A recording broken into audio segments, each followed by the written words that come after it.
Donc je remercie d'être si nombreux ce soir et vous dire que ce que vous venez de voir à l'écran, en réalité c'est complètement peanuts. Je ne sais pas si vous connaissez les histoires de l'iceberg. Donc l'iceberg, il y a le dessus qui est tout petit et en dessous il y a beaucoup de choses. Ce que vous venez de voir là sur cet écran, c'est le dessus de l'iceberg. En fin de compte, il y a beaucoup plus de choses anormales et immorales en politique que Thévenoud et l'ex-ministre des Finances, M. Cahuzac. Mais, de temps en temps, il faut donner en pâture quelques élus au peuple pour avoir l'impression qu'on moralise et que les choses se rétablissent. Mais je peux vous assurer, moi, et preuve à l'appui, puisque tout ce que je mets dans mes 2 livres, dans mes 3 livres bientôt, si j'arrive à sortir le 3e, ne sont que des choses factuelles, donc irréfutables, recoupées et vérifiées. Aujourd'hui, on est en train de se diriger, si on ne fait pas attention, vers une république mexicaine, avec un certain nombre d'élus qui sont corrompus et qui n'ont qu'une idée, garder leurs privilèges et leurs avantages. Aujourd'hui, et je pèse mes mots, on est en train d'installer en France un peuple qui surtout ne doit pas lire ce qu'il y a sur les étiquettes et ne doit pas regarder pour qui il vote. C'est-à-dire qu'au fur et à mesure, on est en train de pacifier tout ce qui est gestion de la vie commune, aussi bien au niveau économique qu'au niveau politique. Et pourquoi je vous dis ça? Parce qu'on va y venir tout à l'heure, et je le démontre d'ailleurs dans mon 3e livre, du goudron et des plumes. Il y a malheureusement de plus en plus une interpénétration entre le monde politique et le monde économique. J'ai découvert, par exemple, plusieurs amendements qui ont été déposés à l'Assemblée nationale, qui ont été entièrement rédigés par des lobbying économiques. J'en ai un qui a été déposé 41 fois. 41 fois. Le même texte, le même paragraphe, les mêmes virgules. Les gens et les élus ne se sont même pas donné la peine de le recopier. C'est-à-dire qu'ils ont pris l'amendement écrit par un lobbying du tabac, ils l'ont déposé à l'Assemblée nationale à leur nom. Quand je dis 41 élus, c'est tout parti politique confondu. Parce que là aussi, il faut qu'on arrête de croire, comme ça s'essaye de se répandre à droite et à gauche, que les méchants, ils sont à gauche, quand c'est quelqu'un de droite qui vous parle, et que les autres méchants sont à droite, quand c'est quelqu'un, pardon, quand ils sont à gauche, quand c'est quelqu'un de droite qui vous parle. Moi, ce que je dénonce à travers mes livres, c'est le système qui est perverti. Et le système dans lequel s'engonce et s'enfonce, avec béatitude, une certaine partie des élus qui n'ont qu'un seul objectif, perdurer à travers ce système. Et on n'est plus dans un monde politique de partage, on est dans un monde politique de profit. Et du profit pour quelques-uns.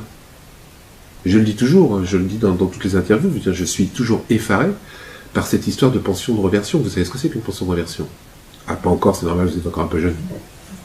Donc une pension de version, c'est quand votre épouse meurt, la loi française dit qu'on peut vous reverser la moitié de sa pension de retraite. D'accord? Donc en France, pour un salarié, c'est 54% de 19 000 euros maximum si vous n'aviez pas eu de salaire dans votre vie. Est-ce que je suis clair? 54% de 19 000 euros maximum, ça fait 1 500 euros brut. Hein, donc il faut encore descendre. Si vous n'avez rien travaillé. Moi j'ai une amie qui vient de perdre son mari, d'ailleurs pas loin d'ici, à Saint-Laurent-de-la-Salanque. Elle touche 357 euros par mois. Les élus, c'est 66% sans plafond. Moi, j'ai du mal à comprendre qu'une femme d'élu est plus fatiguée qu'une femme d'ouvrier. J'ai du mal à comprendre qu'un élu, par exemple, dans la République, et je le précise bien, encore une fois, tous les élus ne sont pas pourris. J'ai du mal à comprendre que certains élus peuvent toucher jusqu'à 5 retraites. Est-ce qu'il y a dans la salle quelqu'un qui touche 25 000 euros de retraite? Dites-moi. Non, hein. Ben, je peux vous assurer que moi, je connais plein d'élus qui les touchent. Et qui, en plus, ont le droit de faire autre chose. Et qui, en plus, ont le droit de toucher des honoraires. Par contre, c'est aussi des gens qui pondent des lois et qui nous expliquent qu'avec 500 euros, il faut qu'on se serre la ceinture. Qui nous expliquent que le SMIC à 1300 euros, c'est largement suffisant pour vivre. Qui m'ont expliqué moi une fois, parce qu'il y a un truc qui m'a paru complètement aberrant, par exemple, si vous connaissez le RSA là, qui va bientôt être remplacé, où vous touchez 500 euros par mois. Donc quand vous êtes deux, vous ne touchez pas 1000 euros. quand vous êtes 2 et déclarez au RSA, vous touchez quelque chose comme 800 euros. Mes chiffres ne sont pas tout à fait exacts pour les puristes, excusez-moi, à la virgule près, à l'euro près, j'ai pas les chiffres, mais c'est sur le principe. Donc 2 personnes, 800 euros. Moi, je suis un type pragmatique, je me dis, attends, 500 euros déjà pour vivre en France, c'est pas beaucoup. Donc 2 fois 500 euros, 1000 euros, c'est le minimum. Non, non. J'ai des gens très intelligents qui font partie de cette oligarchie montante, qui m'ont expliqué que quelqu'un qui est au RSA, au couple, pour faire chauffer un steak, ou 2 steaks, ils utilisent la même poêle. Ils mettent pas plus 2 fois plus d'huile. Quand ils se rentrent dans la chambre pour rentrer dans leur lit, avec un chauffage qui est à 14 degrés, parce qu'ils n'ont pas le temps pas l'argent pour payer plus cher, ils n'ont qu'une seule lampe. Ils allument qu'une seule lampe dans leur chambre à coucher. Pourquoi les payer 1000 euros? Ces gens-là sont complètement hors sol, aujourd'hui. Je le démontre dans mon livre, il y a 1% des députés qui savent ce que c'est que le monde ouvrier. Manuel Valls, que j'ai bien connu, n'a jamais travaillé. Manuel Valls a commencé sa carrière professionnelle comme un assistant parlementaire, après il a été maire adjoint, etc. Il a bossé un petit peu pour Jospin, etc. Donc il ne sait pas ce que c'est que le monde du travail. Il n'a qu'une perception de ce qu'on lui en dit. Et comme dans ce genre de métier, malheureusement, parce que c'est des métiers et ça ne devrait pas l'être, ces gens-là ne sont plus en phase avec la réalité. Ils vous pondent des lois qui sont complètement déphasées avec ce que vivent les gens au quotidien. Et je le mets dans mon livre, aujourd'hui les lois sont de plus en plus bâclées. Ils sont bâclés pour plusieurs raisons. Pour une, ce que je viens de vous expliquer, que ces gens-là ne savent même plus ce que c'est que la vraie vie. Mais qu'en plus, que maintenant on fait des lois, ce que j'appelle des lois médiatiques. Avant, une loi, c'était quelque chose de pensé. Il y avait des gens qui bossaient vraiment sur la loi pour essayer de voir si ça correspondait aux attentes, etc. Maintenant, c'est pas ça. Il y a quelqu'un qui se fait mordre par un chien, un pitbull, le lundi. Le vendredi, vous avez 45 députés qui déposent une loi pour dire qu'on va lutter contre les pitbulls dans les banlieues. Et je vous jure, tout ce que je vous dis, en plus, c'est vrai. C'est même pas un mensonge. Je l'ai vécu, et c'est écrit, et j'ai les preuves de ce que j'avance. Et pourquoi ils font ça? Parce qu'ils savent qu'ils risquent de passer à la télé. Et ce qui est marrant par rapport à ce que je viens de vous dire, c'est que la loi, elle existe déjà. Donc en gros, ces gens-là pondent une loi qui existe déjà, qui donc de toute manière ne dépassera pas le stade de la commission, mais ils seront passés à la télé. Et la plupart des lois, maintenant, ne sont pas faites en fonction du besoin de la population, mais du besoin du buzz médiatique du député qui va la présenter. Et là, ça devient grave. Je vais vous donner 2 autres exemples. Et Madame Kosciusko-Morizet, qui dernièrement nous a demandé la prison à vie pour les terroristes. Déjà, petit problème, j'ai beaucoup de mal, comme pour la déchéance, c'est que, ok, mais comme la plupart des mecs Congo, ils sont déjà morts ou en morceaux, les condamner à la prison à vie, ça ne sert pas à grand-chose, comme pour la déchéance nationale. Mais en plus, de toute manière, c'est anticonstitutionnel. Elle le sait. La prison à vie, ça ne passera pas le cadre de la loi. Parce que c'est interdit par la loi française et c'est interdit par la Constitution. On va peut-être encore changer la Constitution encore une fois. Mais donc, ça veut dire quoi? C'est-à-dire que ces gens vous proposent des choses qu'ils savent pertinemment que ce n'est pas applicable. On est encore dans le médiatique et dans le fait qu'il faut calmer les gens. Donc on leur balance n'importe quoi. Et tout ce genre de détails, je pourrais vous en parler pendant 2 heures. Moi, ce que je vous conseille, c'est d'acheter le livre, parce qu'en plus, je connais l'auteur, il est sympa. Donc profitez-en. Qu'est-ce que je pourrais vous dire d'autre? Que tout est fait, aujourd'hui, malheureusement. Non, c'est une chose qu'il faut que je précise, c'est quand même important, tu feras cut, Patrick. Tous les élus ne sont pas pourris. Mon discours, c'est pas pour jeter l'eau du bain et le bébé avec. Donc tous les élus. Mais par contre, ce que je dis, et je le dis toujours, c'est que plus on monte dans le haut de la pyramide, plus les élus sont pourris. Le petit élu de campagne, le conseiller municipal délégué aux fêtes et cérémonies sur la petite ville du coin, celui-là, il n'est pas pourri. Parce que celui-là, il touche même pas des fois 200 € par mois et il en dépense 500 uniquement au bénéfice de la cité. Le petit maire de la commune, là, comme en ce moment, ils sont en train de se rebeller parce qu'on essaie de leur faire augmenter leur indemnité quand ils ont plus de 1000 habitants. Celui-là, je peux vous assurer, moi j'en connais plein, il dépense plus d'argent et de temps à s'occuper de la commune que de bénéfices dont il en retire. Parce que lui, en général, ces petits maires, ces petits élus, ils ont que les emmerdes. Parce que eux, ils se font allumer dès qu'ils font une erreur, parce qu'ils n'avaient pas la secrétaire pour pouvoir le machin, ils connaissaient pas la loi, et c'est eux qui sont attaqués qui sont mis en examen pour prise illégale d'intérêt, parce qu'ils ont cru bien faire sur quelque chose, et qu'en fin de compte, comme ils n'avaient pas le conseil, les assistants autour d'eux, ils ont fait une petite bourde administrative, et ils se retrouvent, eux, condamnés. Donc ceux-là, je les mets pas en cause. Ceux-là sont vraiment des gens qui sont là pour s'occuper de la cité, dans le sens étymologique du mot politique. Politique, s'occuper de la cité. Moi, je parle des gens qui sont en haut de la pyramide. Ceux qui commencent à cumuler les mandats. Ceux qui commencent à cumuler les avantages. Et Dieu sait s'ils en cumulent les avantages. Et je vous ai donné un truc que j'ai déjà dit aujourd'hui dans une autre conférence. Je vais vous donner un scoop. Vous savez qu'on est le pays au monde où il y a le plus d'élus. 618 000 élus en France. On est le pays au monde où il y a le plus d'élus. Et il y a une loi qui va passer en mars 2016 qui va être applicable, qui est la loi sur le non-cumul des mandats. Ben, on nous a expliqué que c'était une bonne loi. Que c'était quelque chose qui va encore aller moraliser encore plus la vie politique. Moi, je vais vous prouver le contraire. Ouais, je vois des grands yeux qui s'ouvrent. Ben oui, parce qu'on a 618 000 élus. Donc l'élu qui a 3 ou 4 mandats, dont un petit mandat dont il va se débarrasser. Le petit mandat à 1 000 € qui lui permet de lui payer ses cigares. Il va refiler le mandat à un copain. Il ne faut pas croire que le mandat, on va le laisser partir dans la nature. Donc on va s'arranger pour que le type qu'on n'a pas encore pu remercier puisse être élu sur ce petit mandat. Et il va être élu parce que voilà, les gens ne vont pas suivre et puis ils vont dire c'est normal, etc. Mais ce petit élu qui arrive dans le circuit des politiciens, il ne va pas se contenter de 1 000 €. Il va nous expliquer, ou on va nous expliquer, que si on veut que les élus ne soient pas des truands, il faut que quelque part ils aient les moyens de ne pas être corrompus. Ça, c'est la formule qu'ils emploient à chaque fois.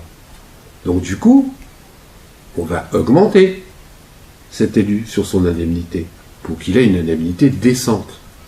Donc, déjà, vous voyez, on va avoir plus d'élus et on va dépenser plus de pognon. Sur une loi qui était faite pour faire le contraire. Et en plus, je termine, parce que je les connais. L'élu qui aura lâché son petit mandat, lui, ben, il aura perdu de son train de vie. Il ne va pas l'accepter longtemps. Donc ils vont s'arranger pour faire revoter une petite loi où ils vont augmenter un avantage ou ils vont augmenter encore une de leurs indemnités. Ce qui fait que sur une loi qui avait l'air intéressante au démarrage, sur le non-cumul des mandats, on va se retrouver avec encore plus d'élus et encore plus de pognon à dépenser pour ces élus. Et en plus, avec des élus qui vont donc devenir eux aussi des alimentaires. Donc ils vont être redevables. Donc ils vont fermer les yeux. Donc ils ne vont pas regarder l'élu au-dessus d'eux qui truande. Et le système ne va pas changer. Est-ce que je suis clair jusque-là? Un autre problème aussi, c'est, et je le dis souvent, c'est aujourd'hui on arrive à des taux d'abstention de 80%. 80% d'abstention. Personne ne s'en rend compte.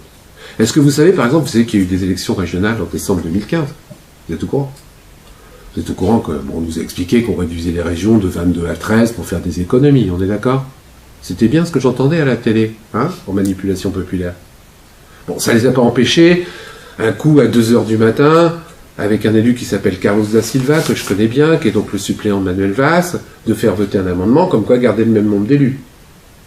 Donc aujourd'hui, on a moins de régions pour faire des économies, mais on a autant d'élus. Moi qui suis dedans, je peux vous dire que s'il y a autant d'élus, je sais ce que ça veut dire.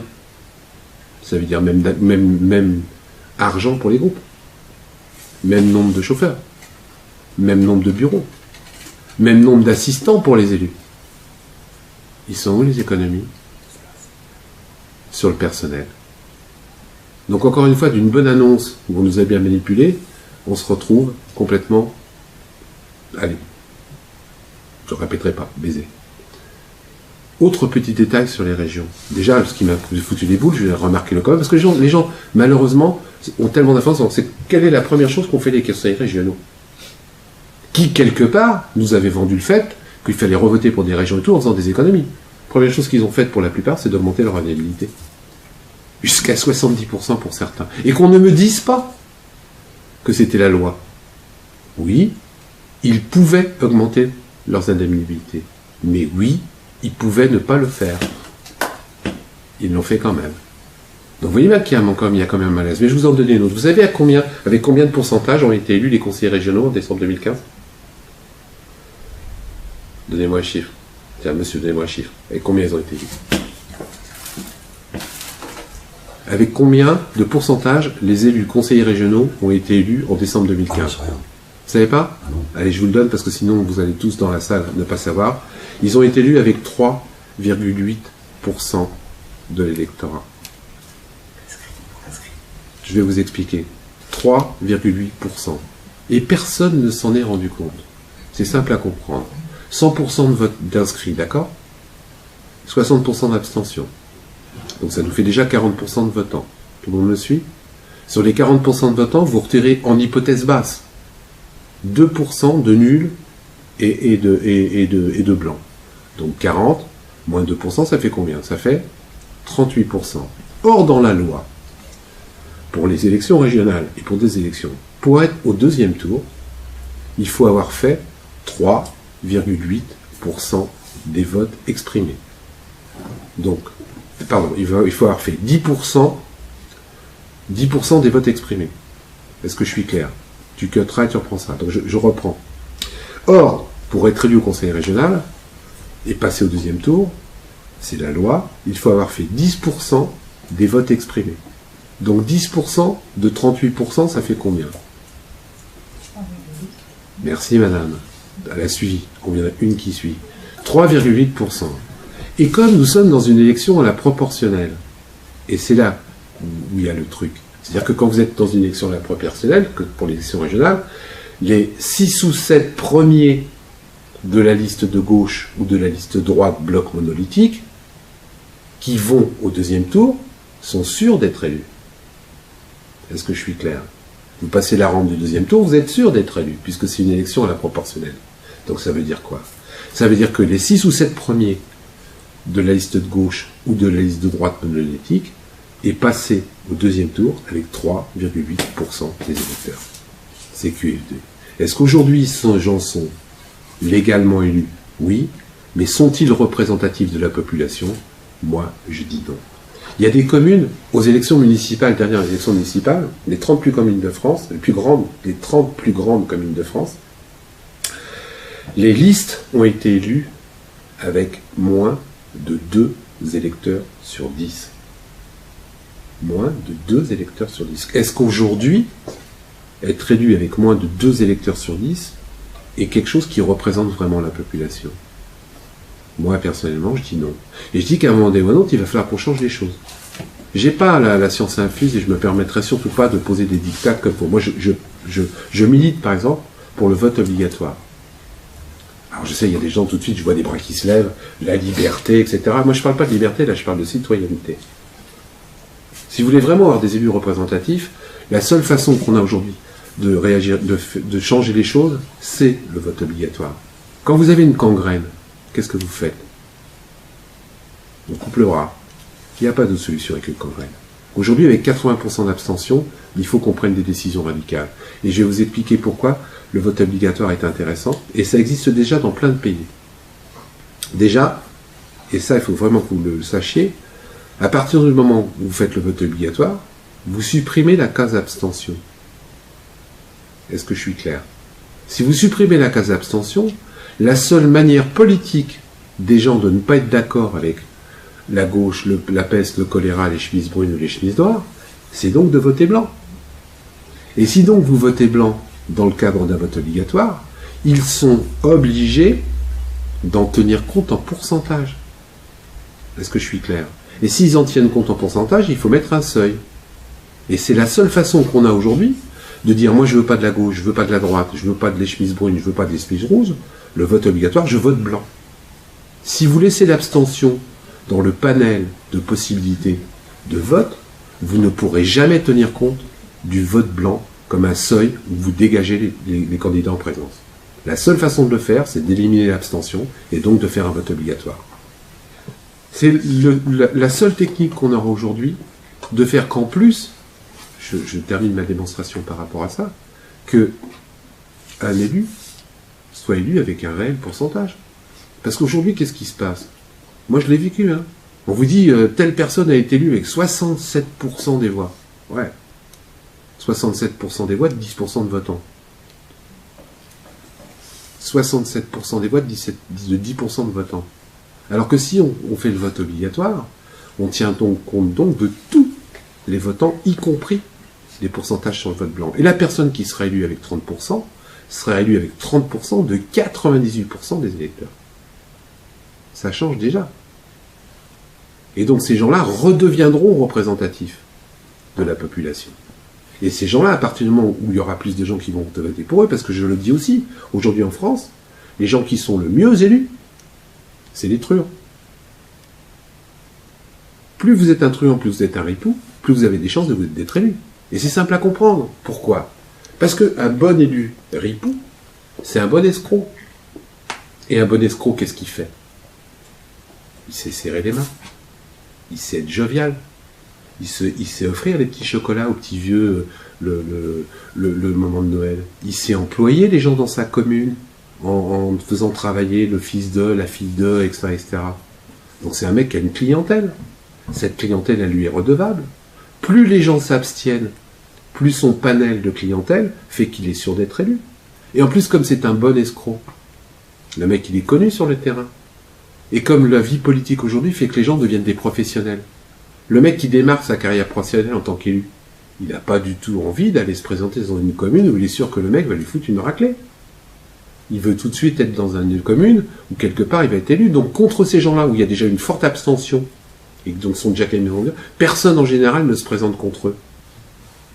Et ne se présente contre eux que le militant de base qui milite depuis 30 ans, le vieux écolo babacool, etc., qui est sûr, lui, de ne pas être élu. Donc quand on démonte le système, on s'aperçoit aujourd'hui qu'avec le système actuel de vote, plus tu es un truand, plus c'est facile d'être réélu.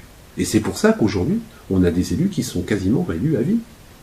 D'ailleurs, je vous signale quand même que moi je deviens un petit peu fou par rapport aux élus en France aujourd'hui. Et encore une fois, je le dis bien, tous les élus ne sont pas pourris. Mais quand on parle des élus, on parle de certains élus, on parle de quoi?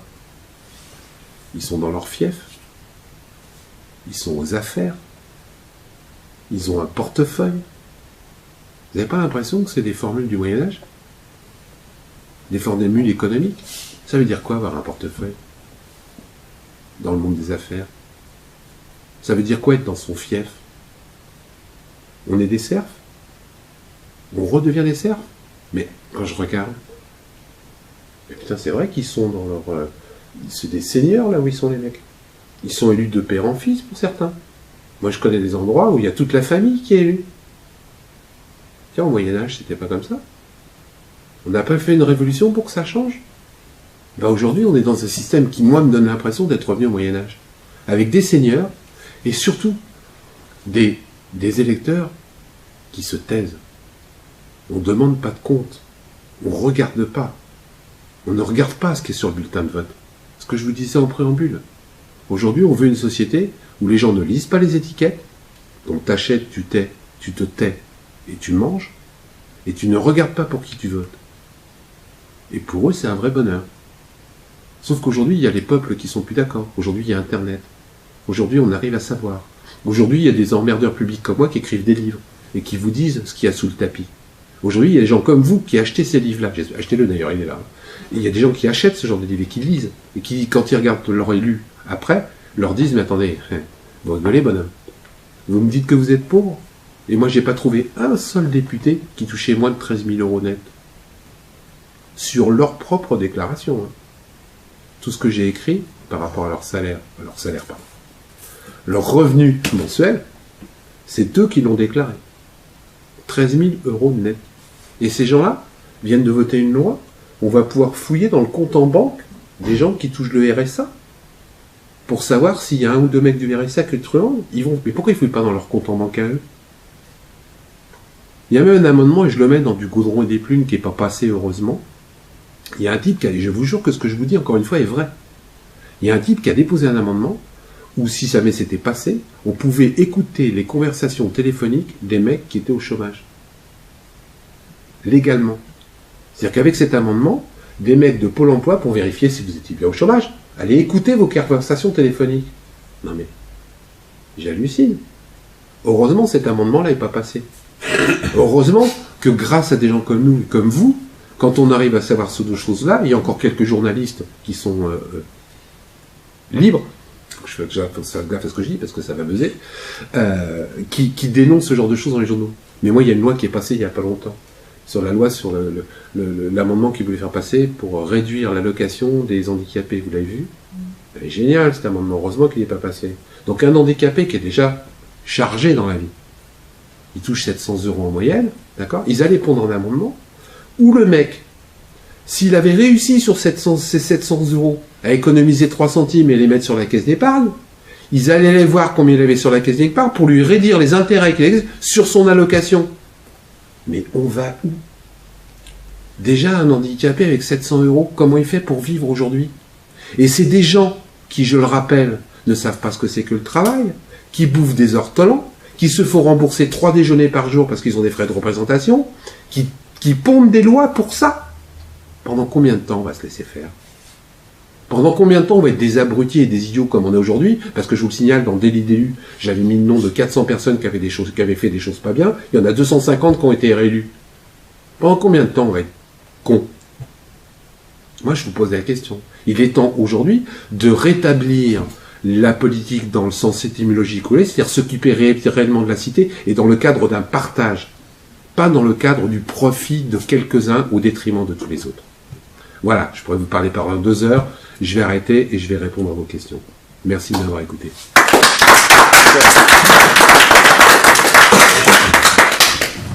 Alors, madame, monsieur, madame. Non, madame. Madame, allez. Comment réagissent les autres parlementaires tout ça, par rapport Ils m'ont pas encore tué. Non. Mais ça va pas tarder. Pour l'instant, j'arrive au seuil de ce que j'appelle le seuil Coluche. Vous vous rappelez, Coluche, tant qu'il n'était pas gênant, tant qu'il n'était pas à 15%, tout le monde rigolait, tout le monde se foutait de sa gueule, etc. Quand il a commencé à faire 15% des voix dans les sondages, ça a commencé à chauffer pour lui, son garde du corps et un tas de choses. Donc là, j'arrive dans un seuil où, comme le livre se vend bien, entre guillemets, parce que là, c'est un truc de fou, quoi, qui m'arrive. Moi, j'ai fait aucune télé nationale, le livre se vend.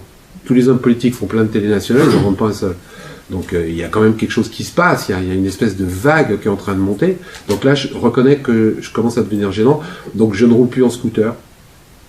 Je ne me penche pas aux fenêtres à 5e étage. J'évite d'aller me balader du côté de la Suisse pour pas qu'on dise que j'ai un compte. Voilà, j'ai pas de maîtresse attitrée, voilà, tout ça pour être sûr de ne pas avoir de gros soucis incessamment sous peu. Parce que ces gens-là, dites-vous bien que ça représente beaucoup d'argent et qu'à un moment donné, ça gêne. Et que ces gens n'aiment pas comme M. Cahuzac, vous l'avez vu tout à l'heure. Pendant 4 mois, il s'est tenu bec et rond comme quoi il n'avait pas d'argent. Et le pire dans cette histoire, et je le mets dans le bouquin, moi j'ai réussi à planter 4 élus parlementaires qui étaient les premiers à hurler après Cahuzac. Il y en a même un, je vous jure que c'est vrai, c'est factuel, il y en a même un qui faisait partie d'une commission de lutte anticorruption, qui avait déclaré par écrit, ouais, Cahuzac, qu'est-ce que je vous disais tout à l'heure, il faudrait qu'on le rende inéligible à vue, c'est inadmissible, il a trahi la République, ouais. Bah, 6 mois après, on découvrait que ce mec-là, il avait un compte en banque en Suisse avec 1,5 million d'euros dedans. Donc ça suffit, quoi. Arrêtez de nous prendre pour des billes. Mais je comprends, la soupe est tellement bonne.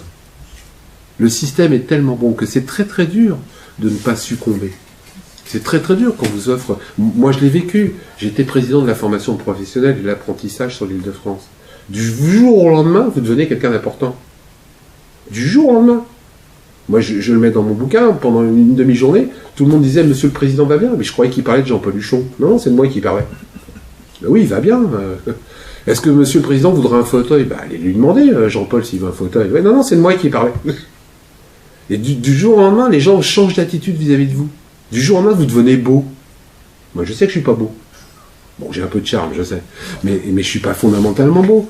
Et ben, du jour au lendemain, vous êtes beau. Les femmes vous trouvent beau. Je vous jure que c'est vrai. Et ben, on se pose des questions, on se dit, mais on finit par y croire, hein. Parce qu'une fois qu'on vous dit qu'une fois t'es beau, arrête, tu déconnes. 2 fois, ah ouais 3 fois, ah ouais, d'accord. Puis la 4e fois, on y croit. Et une fois qu'on y croit à ce genre de choses, c'est très très dur de revenir à la réalité. Parce que vos pieds commencent à se décoller du sol. Vous marchez sur ce que j'appelle un petit nuage de béatitude. Je suis le plus beau, je suis le plus intelligent, tout ce que je dis c'est bien. Et vous y croyez. Et comme la petite cour de courtisans qui s'installe autour de vous, vous conforte dans le fait que tout ce que vous dites est génial. Il fait beau aujourd'hui. Ah, c'est bien ce que tu as dit. Oh, mais tu as vu comment il a dit ça? Mais quelle élégance, mais c'est profond. Bah ouais, il fait beau. Vous y croyez très vite. Très très vite. Et là, le piège, il est là. Donc moi, j'ai pas la solution. Hein. Moi, le premier, je le dis, à un moment donné, j'ai eu la grosse tête. Heureusement que j'ai toujours gardé mes amis d'avant. C'est-à-dire que le type que vous avez connu quand vous n'étiez pas connu, justement, quand vous étiez, etc., qui vous dit « Eh bonhomme, redescends un petit peu », puis d'un seul coup, vos chaussures redescendent sur terre. Donc j'ai eu cette chance. Mais tout le monde n'a pas forcément cette chance, donc moi je leur jette pas forcément la pierre. Parce que, en fin de compte, ils cèdent aux sirènes. Ce que je veux, c'est qu'on change le système. Ce que je veux, c'est qu'on mette plus de contrôle. Plus de contrôle. Aujourd'hui, il n'y a aucun contrôle, on est dans l'opacité la plus complète et tout le monde se conforte là-dedans. Parce que le peuple est responsable. Vous êtes responsable. Vous élisez des pourris. Parce qu'en France, on préfère élire un élu corrompu qu'un élu intègre. Parce que ce que je vous disais tout à l'heure, un élu intègre, il ne vous donnera pas de logement en douce. Un élu intègre, il n'embauchera pas votre femme à la commune. Un élu intègre, il ne fera pas sauter vos PV. Donc ce mec-là, il ne nous intéresse pas. Vous ne pourrez pas avoir le député pour qu'il ait une petite combine, un petit coup de téléphone pour que votre gosse il puisse rentrer à l'université. Un élu intègre, il dit tu fais la queue. Donc l'électeur lui-même ne veut pas forcément d'un élu intègre. C'est pour ça que je dis qu'il faut qu'on renforce le système et qu'on mette des contrôles. Si l'électeur... Allez-y. Si l'électeur lui-même ne veut pas qu'on change le système... L'électeur veut, quand que ce soit quelqu'un d'autre qui le fasse. L'électeur veut qu'on arrête qu'on arrête de rembourser les PV aux gens qui se garent devant chez eux. Sauf quand c'est eux qui se garent devant Oui, mais de toute façon, ils vont... on va demander à des gens de voter quand même. On va continuer à demander à des gens de voter. Oui. Donc c'est le système du vote qui convient pas. C'est le système du... Non, là je vois où vous voulez en venir. Moi, je n'ai pas la prétention de dire il faut faire des assemblées constituantes, il faut remonter un truc. Il y a plein de trucs qui sont en train de monter à l'heure actuelle, qui dit qu'il faut supprimer le vote, qu'il faut trouver d'autres systèmes. Moi, pour l'instant, le vote me convient à partir du moment où on change le système de vote et qu'on oblige vraiment aux gens à faire acte de citoyenneté. Maintenant, s'il émerge un autre système, pourquoi pas? Moi, c'est le seul que je connais aujourd'hui pour l'instant, qui est pas bien fait, qui est plein de par exemple, je milite pour un vote obligatoire en semaine, pendant les heures de travail. Hein. Pas le dimanche. Hein. Surtout quand il fait beau. Hein. Parce que ça ne marchera pas. Ça ne marchera pas. Donc ça se fait dans le pays, c'est en semaine, pendant les heures de travail. On vous donne 1 heure et vous allez voter. Vous remplissez votre devoir citoyen. Parce qu'il ne faut pas oublier, et on oublie souvent. C'est pas depuis longtemps qu'on vote. Hein. Les femmes, il y en a dans la salle. Vous votez depuis la dernière guerre. Hein. Avant, vous ne votiez pas. Hein. Donc c'est un droit qu'on a tendance à oublier. Moi, je me rappelle, non, je n'étais pas né, mais je suis pas si vieux que ça quand même, qu'à un moment donné, les femmes, ils militaient pour aller voter, parce qu'ils trouvaient anormal qu'ils ne puissent pas voter. Où ils sont? Où il est la arme de ces femmes à l'époque, qui se battaient pour avoir la reconnaissance du droit d'aller voter? Aujourd'hui, ils s'en servent même pas. Moi, j'ai réussi, j'ai planté des gens dans des lits d'élus, et j'en veux beaucoup aux femmes, excusez-moi, celles qui sont dans la salle. J'ai des mecs qui ont été condamnés pour agression sexuelle. Condamnés. Première instance, appel, cassation, tout terminé. Les mecs qui sont réélus au premier tour, ils n'ont pas été réélus que par les hommes. Ils ont été réélus aussi par des femmes. Comment une femme peut réélire un mec qui a fait acte de violence sur une autre femme? Comment? Eh ben, j'ai les noms dans des lits d'élus. Et ça aussi, il va falloir qu'il y ait une élévation du degré de conscience. Parce que pour moi, c'est inadmissible. J'en ai mes mains. Alors, il est bien, parce qu'en plus, il faut que vous sachiez que les élus ne sont pas coupables. Ils ne peuvent pas être coupables, ils sont élus. Et puis ils sont innocents quand ils sont réélus. C'est vraiment des formules que j'ai retrouvées beaucoup dans les écrits, dans les minutes de procès. J'en ai un qui est génial. Donc il a harcelé une femme pendant un paquet d'années. Au bout d'un paquet d'années, la femme monte au 7e étage d'un immeuble, elle se jette par la fenêtre. Autant vous dire qu'elle n'en a pas rééchappé. Donc là, quand même, la justice se penche sur le cas. Et le mec, il est quand même condamné pour harcèlement, etc. etc. Un maire d'une commune. J'ai lu toutes les minutes du procès, du début jusqu'à la fin. Et le mec était tué, puisque là, il a encore été condamné, il va en cassation, il essaie de faire une cour européenne pour faire reconnaître qu'il n'était pas coupable. Pas un seul moment, il reconnaît sa faute, et sa seule litanie, c'est un complot contre moi. Dans les minutes de procès, hein. Je vous rappelle que la nénette s'est suicidée. Non, c'est un complot, elle l'a fait exprès. Ah bah ouais, tu penses. Ces gens-là, à un moment donné, sont incapables de comprendre qu'ils dépassent la ligne rouge. Combien de fois j'ai entendu, mais attendez, je peux pas être coupable, je suis élu. Comme si le fait d'être élu rendrait innocent. Et à un moment donné, il faut que ces gens-là, là aussi, redescendent sur terre. Et j'en veux aussi aux juges. Parce que les lois françaises sont bien faites. C'est-à-dire que la loi sur l'éligibilité, elle existe. Mais elle n'existe qu'en peine complémentaire. C'est-à-dire que la Constitution a dit qu'on ne pouvait pas la faire de façon systématique pour un élu, on ne pouvait pas le rendre inéligible de façon systématique. Ok, je me plie devant les juges. Mais pourquoi les juges n'appliquent pas les peines complémentaires quand ils peuvent? Vous savez pourquoi? Parce que j'ai quand même creusé la question. Parce qu'ils estiment que c'est pas à eux de le faire. Que si un mec est un ripou, c'est aux électeurs de le virer. Et pas aux juges. Sauf que par rapport à ce que je viens de vous expliquer précédemment, est-ce que je suis clair dans ce que je viens de dire? Et ça, c'est pour ça que souvent dans certains jugements, le juge ne prononce pas l'inéligibilité alors qu'il pourrait le faire puisque le délit correspond à une possibilité d'inéligibilité. Mais comme le mec est connu, etc., et ça, je rentre dans les détails, il ne la prononce pas. Et on dit, ça sera à l'électeur de trancher. Mais l'électeur, il n'est pas au courant. Pour toutes les raisons que je viens de vous dire, l'électeur est au courant, ou il en a tellement marre de l'élu qui a été condamné qu'il ne va même plus voter. Donc vous voyez bien que le système, il est vérolé, et que quelque part, il faudrait qu'on le rechange. Et pour le rechanger, ça ne peut être que en essayant de refaire voter des lois. Je le dis toujours, il y en a une, moi, qui me plaît bien depuis 3 ans, je l'hurle partout. En France, il y a 396 métiers, 396, où pour travailler, il faut présenter un casier judiciaire vierge. Si vous n'avez pas de casier judiciaire vierge, vous ne pouvez pas être ambulancier, pompier, taxi, enseignant, fonctionnaire. Pire, si je suis fonctionnaire et que je suis condamné pour un délit, on peut me virer du métier de fonctionnaire sans indemnité, me mettre à pied, etc. Je n'arrive pas à comprendre que pour être élu, on ne soit pas obligé de présenter un casier judiciaire vierge. Eh ben non. En France, vous pouvez avoir été condamné et vous présenter comme élu sans problème. Il y a quand même une aberration. Ça, c'est le b.a.-ba. Et à la limite, il n'y a pas besoin de loi pour ça. Hein. Juste un décret, juste une charte, etc. Et ça, un élu qui a été condamné ne peut pas être élu ou réélu. C'est simple. Je vous assure que déjà, on ferait un petit peu de ménage. Et qu'on ne me dise pas que c'est pas logique, le mec, il a payé sa dette, ça va, quoi. Ça va. Hein. Si c'est valable pour toi, pourquoi c'est pas valable pour le fonctionnaire? Si c'est valable pour toi, pourquoi c'est pas valable pour le chauffeur de taxi qui peut pas bosser? Parce qu'il a fait une petite connerie quand il avait 18 ans, que c'est sur son casier judiciaire. Il faudrait que la loi, elle soit applicable aussi bien à celui qui est élu qu'à celui qui vote pour l'élu. Or, aujourd'hui, on fait des lois pour ceux qui votent, pas pour ceux qui sont élus. Et ça aussi, il va falloir que ça change. Parce qu'un jour ou l'autre, le peuple va se lever. Hein. Moi, je le vois, hein, il y a plein de gens qui commencent à avoir ras-le-bol. Quand il y aura 90% de gens qui n'iront pas voter, on va faire quoi? Et on y est à la porte des 90% d'abstentionnistes. Jusqu'à quand ils vont pouvoir résister, les élus? Et encore une fois, je le redis, il faut que je le dise à chaque fois, tous les élus ne sont pas pourris. Je parle vraiment des élus qui décident. Hein.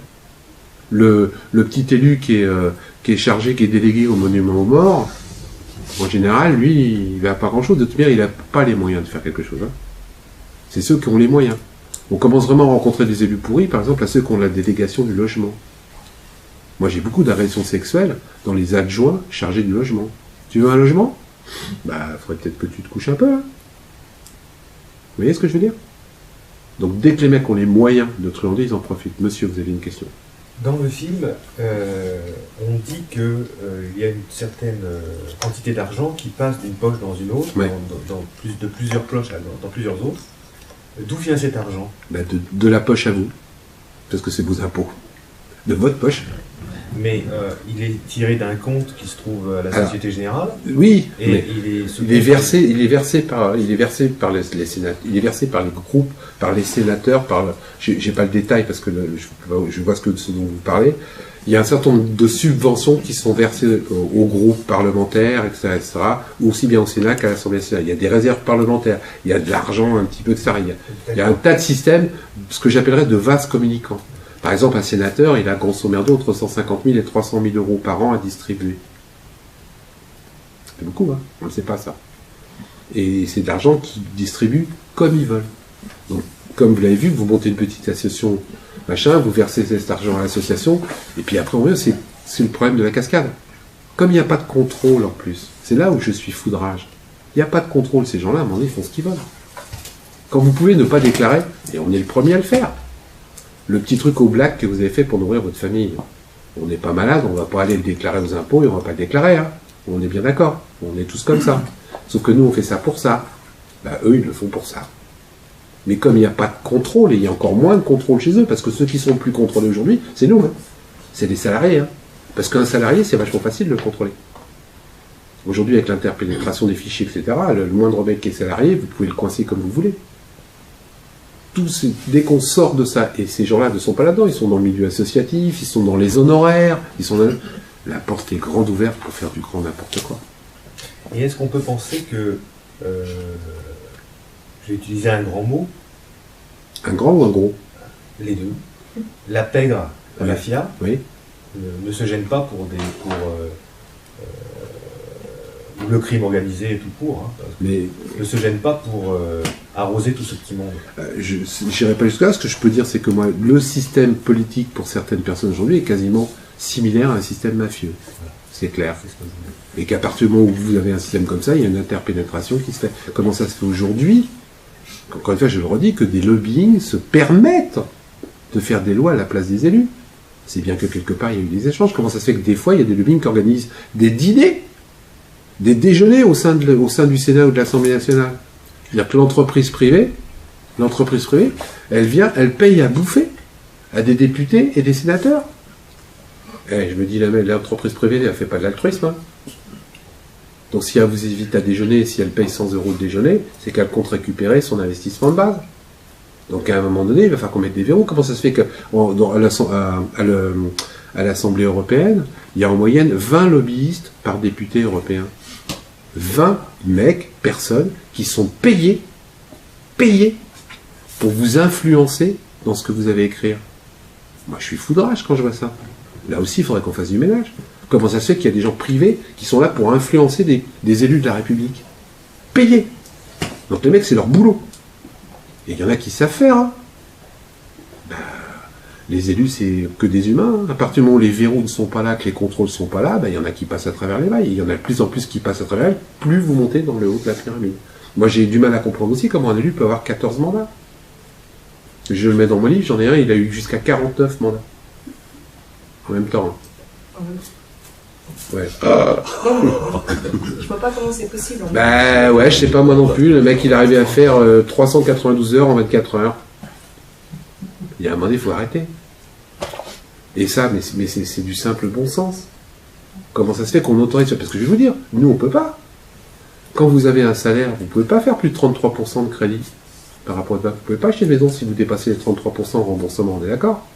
Donc il y a bien un contrôle. Pourquoi il n'y a pas de contrôle sur ces gens-là?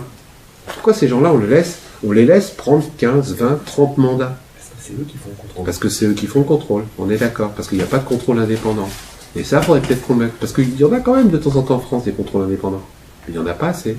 Et c'est vrai qu'il va falloir qu'on les pousse à faire ça, parce qu'ils ne vont pas le faire tout seuls. Donc il faut que les gens, maintenant, prennent une élévation de leur degré de conscience, et à chaque fois qu'ils rencontrent un élu, lui demandent par exemple s'il a été condamné. Pour au moins le savoir. Parce qu'une fois que le mec vous l'a dit, moi, à la limite, vous votez pour lui, je ne sais pas, hein, mais au moins vous le savez. Aujourd'hui, on ne sait même pas. Je veux dire, c'est un truc fou, mais complètement fou. La loi qu'ils ont passée sur la transparence des patrimoines des élus. Essayez d'aller voir le patrimoine de votre élu. Essayez. C'est impossible, c'est un parcours du combattant, encore de plus, mais de commando. Il faut être dans le même département. Il faut prendre rendez-vous 15 jours à l'avance. Vous n'avez pas le droit d'emmener de stylo. Vous ne pouvez pas faire de photos. Vous avez quelqu'un qui est derrière vous, il faut tout retenir de tête. Et en plus, vous avez le droit de rien publier. Mais c'est quoi ce truc? C'est quoi ce truc? Et on appelle ça de la transparence. Et le pire, je vais vous le dire, le pire, il est parce que moi j'aime bien creuser sous le tapis. C'est-à-dire que si vous publiez quelque chose sur le patrimoine d'un élu, vous serez condamné à une amende plus forte que si on découvre que l'élu a truandé. Moi, je deviens fou. Après, je vais vous parler d'un autre truc qui me rend fou, c'est le fait de ne pas se porter partie civile sur une affaire. Vous savez ce que c'est que se porter partie civile? Ce porter partie civile, ça permet de récupérer un peu d'argent quand quelqu'un est condamné. D'accord? Donc aujourd'hui, j'ai eu un problème dans la bouffe, vous pouvez porter plainte et vous portez partie civile. Un problème dans le racisme, vous pouvez porter plainte et vous portez partie civile. Quand un élu est en mis examen, il n'y a pas l'obligation de se porter partie civile, et en général, ils ne le font que si le mec est de l'opposition. Je vais vous citer une petite histoire dans une banlieue, une banlieue parisienne, du côté de Rambouillet. Il y a un élu qui a été condamné, qui avait détourné, mal géré, voilà, je prends dans les détails, entre 13 et 20 millions d'euros. Ouais, ça vous parle, hein. C'est quand même des grosses sommes. Dans un premier temps, il a été condamné qu'à 20 000 euros avec sursis, hein. Déjà. 13 millions, 20 000 euros avec sursis. Mais le pire, c'est que comme la mairie ne s'était pas portée partie civile, il n'y a pas eu possibilité de choper ce mec-là pour qu'il rembourse les 13 millions d'euros. Et donc, c'est les habitants qui ont remboursé sur leurs impôts les 13 à 20 millions d'euros. Et c'est là où ils sont 2 fois cocus. Une fois cocu, ça fait déjà mal. Mais 2 fois, ça fait encore plus mal. Et je vous explique pourquoi. Parce que cet élu, il a bénéficié de la protection fonctionnelle des élus. C'est-à-dire que son avocat, c'est même pas lui qui l'a payé. C'est la collectivité. Donc c'est les habitants. Donc 2 choses. Non seulement les habitants ont payé l'avocat du mec qui les a enfoncés, mais en plus, ils ont remboursé la dette que le mec avait faite. Elle n'est pas beau, la France? Moi, je demande simplement, et je ne suis pas contre le fait qu'il y ait une protection fonctionnelle pour les élus. À la limite, c'est normal. Par contre, ce que je dis simplement, c'est que quand l'élu est condamné et qu'on a reconnu qu'il était coupable, il rembourse. Moi, je demande simplement, et c'est le b.a.-ba, et qu'on ne me dise pas que c'est pas possible, qu'un élu soit condamné un petit peu à la hauteur de ce qu'il a détourné, s'il est condamné. Et qu'on ne me dise pas, c'est pas possible, hein. Parce que j'ai un mec qui s'appelle Jérôme Kerviel, il a quand même été condamné à 5 milliards. J'ai une autre affaire comme ça où quelqu'un avait fait dérailler un train. Il a été condamné à 100 millions de l'époque de remboursement. Parce qu'il avait fait dérailler le train sur une passage à niveau. Donc si, encore une fois, c'est possible pour le simple lambda, pourquoi c'est pas possible pour un élu? Et pourquoi une mairie ne se porte pas systématiquement partie civile quand un élu est mis en examen? Et ça serait tellement simple. L'élu, il n'est pas condamné. Pas de problème. Ok, on s'est porté partie civile, on a fait ce que j'appelle une prime d'assurance vie. Mais si l'élu est condamné et qu'il est reconnu coupable, avec le fait de s'être porté partie civile, on lui fait vendre sa maison. Aujourd'hui, quelqu'un qui est condamné, un chef d'entreprise, un petit chef d'entreprise qui fait un petit club, on lui fait vendre sa maison. Un élu, non. Je vais vous en donner une petite dernière pour s'amuser. Et tout ça, c'est dans mes livres. Hein. Vous pouvez vérifier. J'ai un élu qui a été condamné à 2 millions d'euros d'amende. 2 millions d'euros d'amende. Fini lui, hein, cassation, tout, il doit rembourser. Il a passé un accord avec le trésorier payeur. Déjà, moi, ça me fait mal. Parce que si moi, je vais passer un accord avec le trésorier payeur pour ne pas payer mes 500 euros d'impôts, le mec, il me jette, il ne me reçoit même pas. Donc, il est reçu. Allez. Il a passé un... Vous savez en combien de temps il va rembourser? Madame? Pardon? De temps très long. Ouais, vous savez que le sketch là, sur le. Je sais plus quel comique à l'époque, non, 162 ans. Ouais. Il a passé un accord pour rembourser la dette qu'elle était en 162 ans. Et comme c'est une dette personnelle, puisque c'est une condamnation, quand il va mourir, la dette s'éteint. Est-ce que nous, on peut rembourser nos dettes en 162 ans? Je veux qu'on m'explique. Et bien entendu, on ne saisit pas sa maison, parce que je le connais, hein, c'est un ancien ministre. Il a maison de campagne, et tout. On pourrait prendre le pognon. Hein. Là, on a passé un accord. Il rembourse une petite somme, mais je crois que c'est 162 ans. Et à un moment donné, là aussi, où la justice, il va falloir qu'elle soit identique pour tout le monde. Et ça, c'est des faits qui sont incontestables. Je ne suis pas en train de faire de la théorie du complot ou d'inventer des choses. Tout ce que je vous dis, c'est factuel. C'est-à-dire que c'est prouvé, vérifié, recoupé. Donc c'est imparable. J'ai le nom du trésorier payeur, j'ai le nom de l'élu, j'ai un bordereau de ses remboursements, j'ai tout. 162 ans. Comment aujourd'hui on peut rembourser une dette en 162 ans? J'ai du mal à comprendre. Et bien ça, C'est exactement ce qui se passe aujourd'hui pour certains élus de la République. Et ces élus-là, il faut qu'ils arrêtent, parce que le peuple n'est plus d'accord. D'autres questions? Oui, concernant le vote obligatoire, Oui. il existe en Belgique. Oui. Il existe dans 80 pays environ. Ça ne règle pas le problème. J'ai jamais dit que ça réglait le problème, j'ai dit qu'on coupait la gangrène pour l'instant. Ensuite, dans l'hypothèse où il y aurait le vote obligatoire, ça n'empêchera pas non plus les députés de faire les lois qu'ils souhaitent faire sans tenir compte de l'avis du peuple. On est d'accord. Donc l'idée, au départ, ça ne serait pas non plus de donner le pouvoir au peuple de faire les lois, plutôt que de donner le vote obligatoire. Moi, personnellement, je suis contre le vote obligatoire. C'est un droit, mais ce n'est pas un devoir pour moi. Bon.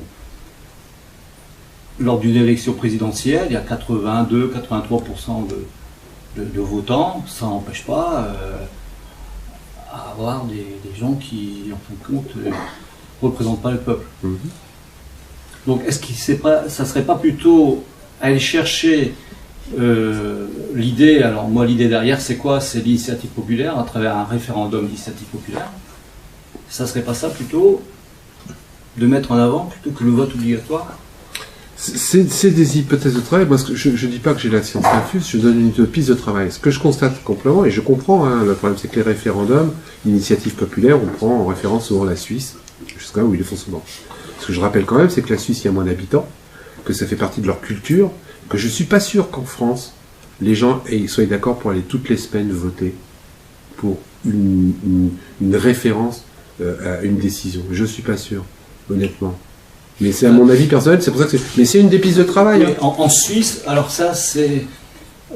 dire on ne va pas voter toutes les semaines en Suisse. On va voter quasiment tous les mois et pour 15 choses à la fois. On vote 4 fois par an. Hein, un petit peu plus. Et les votations sont programmées sur 30 ans.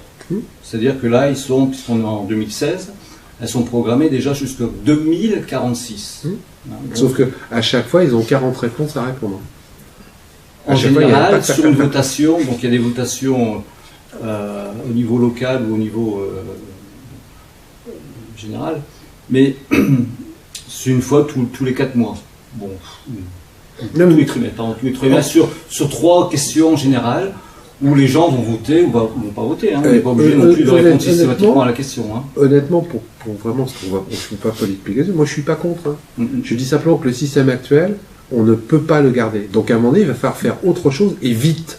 Et comment? Et vite aussi. Et comment? Non mais je sais, et vite et comment, on est d'accord. Comment ce que vous proposez, c'est quelque chose qui coûte en plus très très cher. Je suis pas non plus sûr qu'on soit capable de le faire. Moi, ma solution rapide, pour couper une gangrène actuelle de l'abstention, la gangrène de l'abstention, parce que c'est vraiment une table de gangrène, pour moi, mais la petite base, c'est le vote obligatoire. Mais je comprends que ça soulève des tollés, je comprends que ça... C'est juste mon avis personnel et ma piste personnelle. Après, que ce soit des assemblées constituantes, que ce soit des référendums, que ce soit... D'accord. Le seul truc que je dis, c'est vite. Vite. Or, la seule façon d'aller vite, c'est de dire demain, le vote est obligatoire. Point barre. Mais qui va le décider, ça? Ah ben, on est d'accord. Comme le référendum, qui va le décider, on est d'accord. Ça ne peut être qu'une poussée populaire, comme le casier judiciaire vierge. Parce que c'est tellement évident qu'il faut que ça s'arrête. Et ça s'arrêtera par la transparence. Parce qu'aujourd'hui, les gens ne se rendent pas compte. Je vous avais vu tout à l'heure, je vous ai dit 3,8% pour être au deuxième tour. 3,8%. Personne ne s'était rendu compte de ça. Quand je passe dans d'autres assemblées que je dis, il faut un casier judiciaire, ah bon? Les gens sont persuadés que donc il y a un travail à faire. Mais plus les gens, une fois que les gens le savent, c'est fini. Ils ne peuvent plus mentir. Donc au fur et à mesure qu'on va avertir les gens en disant c'est ça, à un moment donné, il faut faire quelque chose. Par contre, il ne faut pas se laisser aller, parce qu'ils vont nous proposer un truc bidon.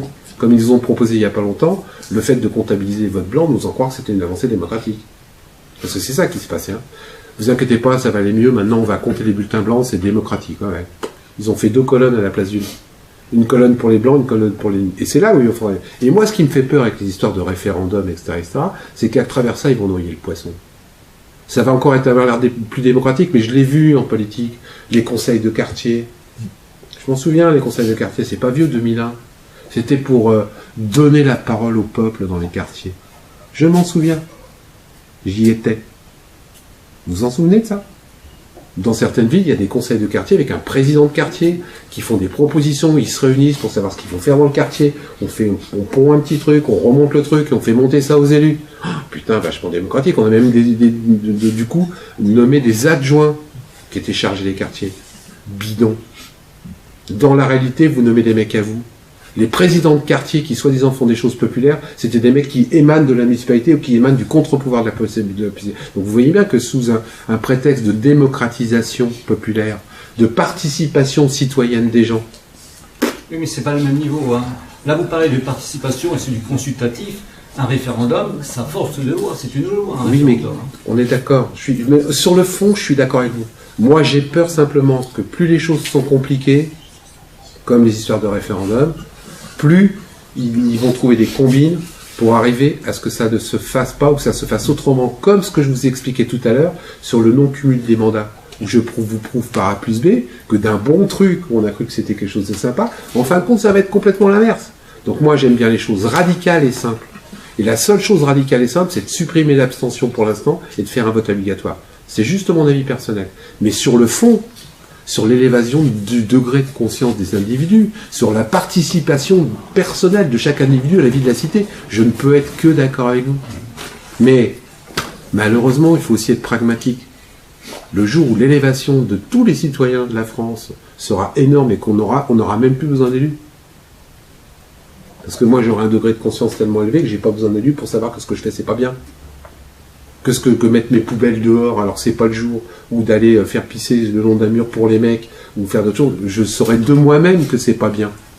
Et là, on pourra peut-être arriver à ce genre de référendum populaire, de bien social pour l'ensemble de la cité.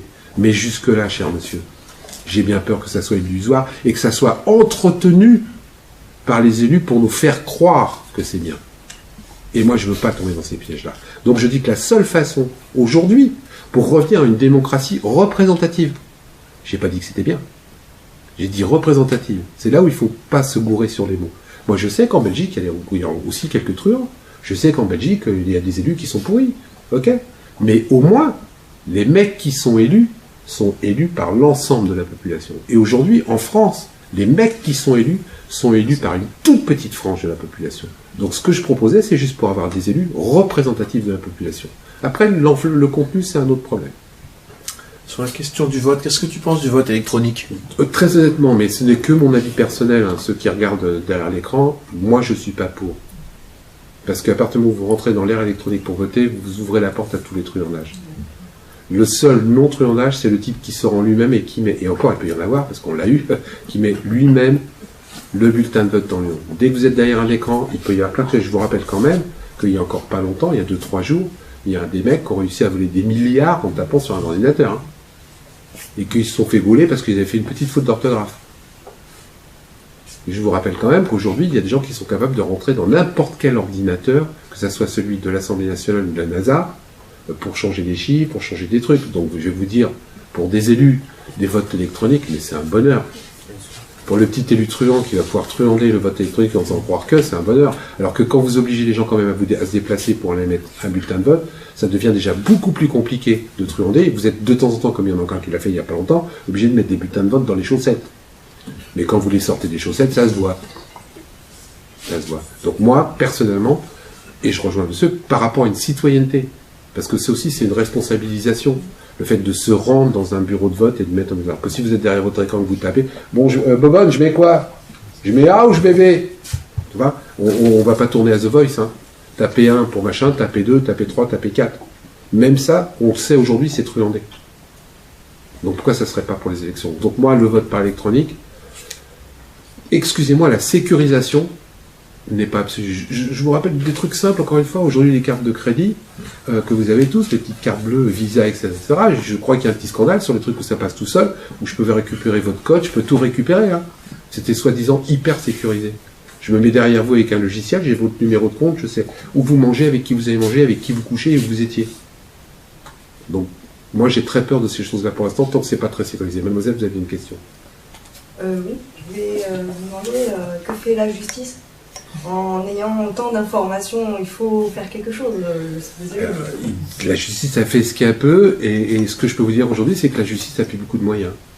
C'est-à-dire C'est-à-dire que de plus en plus, il manque de juges, il manque des greffiers, il y a un tas de retard sur le... Et puis il y a aussi des juges qui sont pas clean, qu'on soit clair. Aujourd'hui, donc une fois quand le système est vérolé quelque part, l'ensemble de la société suit. Justement, c'est quand même curieux, c'est un monde quand même de requins, donc... Mais dans la justice, il y a aussi pas mal de requins. Mais à contrario aussi, je peux vous assurer, j'ai des chiffres, il manque des choses dans la justice. Aujourd'hui, ils ont porté plainte contre l'État au tribunal de Bobigny parce qu'ils n'ont plus de quoi s'acheter des stylos bleus. Il y a des gens qui ont été libérés en Corse il n'y a encore pas tellement longtemps parce qu'ils n'avaient plus de papier à mettre dans les fax. Donc je dis, non, mais il y a des élus truands, je suis d'accord. Il y a des juges truands. Il y a des juges qui ne sont pas clairs aussi. Mais il y a un manque flagrant de moyens pour la justice. Les prisons sont surpeuplées. On ne fait aucune prévention, on fait que de la répression, de la mauvaise répression.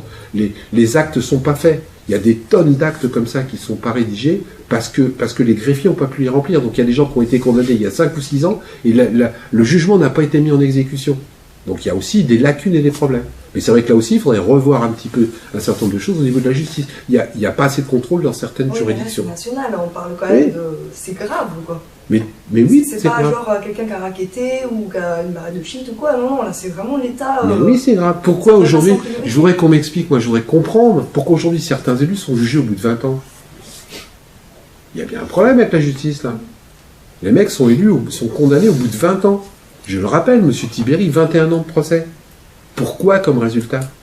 Alors qu'on sait que c'est vrai ce qu'il a fait, etc. Donc il y a un problème aussi avec la justice. Mais bon, excusez-moi, je ne suis pas Dieu, je ne suis pas le Père, je ne suis pas gourou, je ne suis pas une assistante sociale et je ne peux pas gérer tous les problèmes du monde. Moi, ce que je connais bien, c'est le dossier des élus.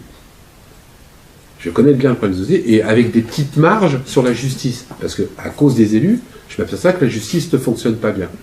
Mais je ne suis pas non plus à même le spécialiste de vous dire tout sur la justice. Et quelqu'un qui commence à vous dire qu'il connaît tout sur tout, c'est pas bon signe. Au plus. D'autres questions? Profitez-en, je suis là. Est-ce que vous n'avez pas peur de démoraliser la population avec un tel constat? Si la vérité démoralise, ça devient grave. Ça veut dire que le mensonge rend heureux. Donc moi, la vérité, elle n'est pas faite pour démoraliser. Elle est faite au contraire, plus il y a de transparence, moins il y aura d'abus. Encore une fois, je le répète, la plupart de ces gens n'existent que sur l'opacité de la façon dont ils fonctionnent. Parce que nous avons tort, nous n'allons pas chercher l'information. Nous avons tort, nous ne regardons pas une fois qu'on a élu ces gens-là, on ne regarde plus ce qu'ils font. On sont élus, bon tu t'occupes de moi et puis tu fais ce que tu veux. Non, non, il faut aller contrôler ces gens-là constamment. C'est la moindre des politesses. Et en plus, je le redis, ces gens-là doivent être exemplaires.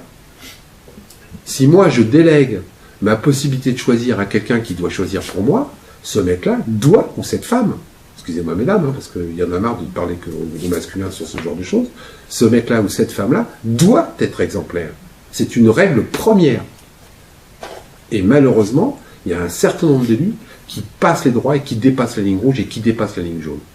Et c'est plus, je le dis à chaque fois, c'est plus qu'on ne le dit, c'est moins qu'on ne le dit, mais plus qu'on ne le sait. Moins qu'on le dit, plus qu'on ne le sait. Parce que là aussi, il y a des lacunes. Là aussi, on ne sait pas encore tout. Moi, j'ai découvert un certain nombre d'élus, parce que je creuse, etc. Mais je peux vous assurer qu'il y en a quand même beaucoup plus. Mais on ne le sait pas. Parce qu'il y a toute une vague de connivence silencieuse qui se met en place autour des élus et qui font que ça n'arrive pas à sortir. Parce qu'il ne faut pas croire. Un élu qui truande, il n'est pas tout seul. Il y a la secrétaire qui signe le truc. Il y a le conseil municipal qui avalise la décision. Il y a le conseil municipal qui vote en regardant à côté. Il y a le contrôle de légalité de la préfecture qui n'est pas exécuté. Il y a le versement du trésor public qui se dit tiens, il y a de l'argent qui part là, pourquoi c'est bizarre, cet argent-là il part pour un truc et normalement ça devrait être pour autre chose. Pourquoi toute cette chaîne de gens ne dit pas attendez, stop. Il y a quelque chose qui ne colle pas. Et il y a donc ça commence, il y en a pas, mais il n'y en a pas beaucoup. Je vais vous donner un exemple. Vous connaissez Tracfin? Donc Tracfin, c'est l'organisme qui est chargé de surveiller tout mouvement d'argent litigieux. Normalement, les banques doivent, dès que vous dépassez les 15 000 € en liquide que vous déposez sur votre compte en banque, doivent prévenir Tracfin pour lutter contre le blanchiment d'argent. D'accord? La plupart du temps, ils le font. Mais moi, j'ai découvert un truc sur Guégan. Vous savez, monsieur Guégan, celui qui a acheté 2 petits tableaux pour 500 000 €. Tout ce que je vous dis encore une fois est vrai et marqué dans mon livre. Donc M. Guégan, qui lui a eu une transaction de 500 000 euros. On ne parle plus de 15 000 euros là. 500 000 euros. La banque qui a reçu l'argent et les virements bancaires l'a déclaré à Tracfin au bout de 5 ans, quand il y a eu les premiers articles dans la presse. Donc là aussi, il y a des problèmes. Là aussi, il y a quelque chose qui ne va pas. Et je vais vous en donner un autre cadeau pour ce soir aussi. L'argent liquide, vous savez que depuis le 1er septembre 2015, vous n'avez plus le droit de payer quelque chose en liquide à la hauteur de plus de 1000 euros. C'est-à-dire que si vous achetez une machine à laver 1600 euros, vous ne pouvez plus l'acheter en liquide. C'est illégal. Vous devez la payer avec un virement ou un chèque. On est d'accord? Ça nous a été annoncé comme une lutte anti-trafic de drogue. Ok. Ok. Encore une fois, ces gens-là savent, ces gens-là ont le pouvoir, ces gens-là pensent que pour lutter contre le blanchiment d'argent, il ne faut plus qu'on paye plus de 1000 euros en liquide. Très honnêtement, je ne pense pas que c'est la raison. Mais là aussi, il y a un mec qui s'appelle Pasco qui a été fouillé sous les tapis. Et j'ai découvert dans cette loi, ce qu'on a oublié de vous dire, hein, que si vous jouez au PMU, vous avez le droit de dépenser 3000 euros en liquide. Mais le PMU, c'est pas un truc où tu peux aussi blanchir du pognon? Donc de qui se moque-t-on là encore? Et ça, c'est une loi qui a été votée. Donc c'est valable pour nous et c'est pas valable pour eux. Et à un moment, il faut qu'ils arrêtent. Et là aussi, il y a des problèmes. Mais comme on ne va pas fouiller, on prend que ce que je vous disais en début de petite conférence, on ne prend malheureusement que le dessus de l'iceberg. On ne va pas chercher ce qui est en dessous. Dernier petit point de détail, il faudrait qu'on y revienne. Dans la Constitution, et je vais arrêter là pour ce soir parce qu'il faut quand même que vous ayez dormir, dans la Constitution, il est marqué que pour être élu, la fonction d'élu est une fonction bénévole. C'est pas moi qui l'ai, c'est marqué dans la Constitution. Il faudrait que les élus arrêtent, et certains élus, encore une fois, pas tous, arrêtent de s'en mettre plein les poches. Mesdames, Messieurs, bonsoir. Ça va, je vous ai pas trop ennuyé?